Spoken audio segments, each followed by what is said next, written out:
very well-known. John McLaughlin came to my office just prior to the plague coming in.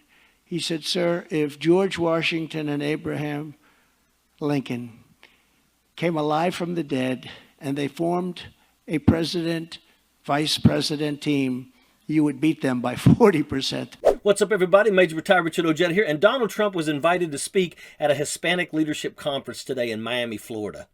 Yes, I said Hispanic leadership conference, and Trump in the same sentence, and it didn't include Trump being banned from it somehow. Here in the United States, they spend all their time on nonsense, the FBI, on horrible things, and raiding Mar-a-Lago. Let's raid Mar-a-Lago, but leave the cartels alone. How about that? Think of this. I'm just thinking as I'm speaking. You don't mind if I go a little off script? He took this time to simply inflate his own ego and talk about how wonderful and perfect he is and how evil Democrats are. The usual. But he also said this absolute bizarre quote: "Dead presidents could be resurrected and run against him and lose by 40%. Also, that we're just a country of investigations." Yeah, Donald, they're investigating you. We get it. Your poor bruised ego is just wilting under the pressure from the Department of Justice and Georgia and the Capitol Police and every other suit that you have brought on yourself. First of all, this was a leadership conference, and I'm looking really hard, but I don't see a leader in this little crying baby. I see a little weenie hut junior who can't get over his loss, like a teenager trying to convince his first serious girlfriend that she didn't want to leave him, and then telling everybody that she was crazy.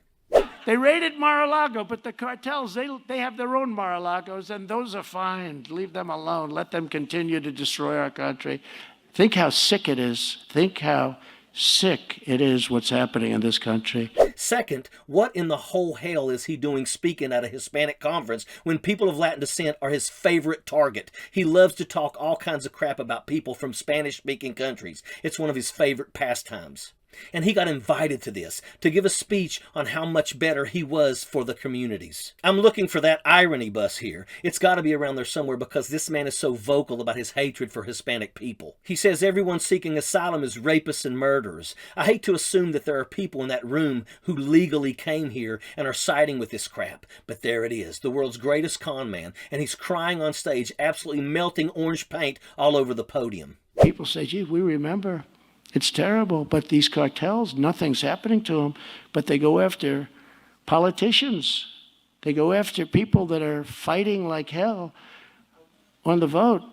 And finally, who wrote out all the statistics that he used? Because good and well, he didn't know a single thing about Hispanic communities in the United States and how inflation has impacted them.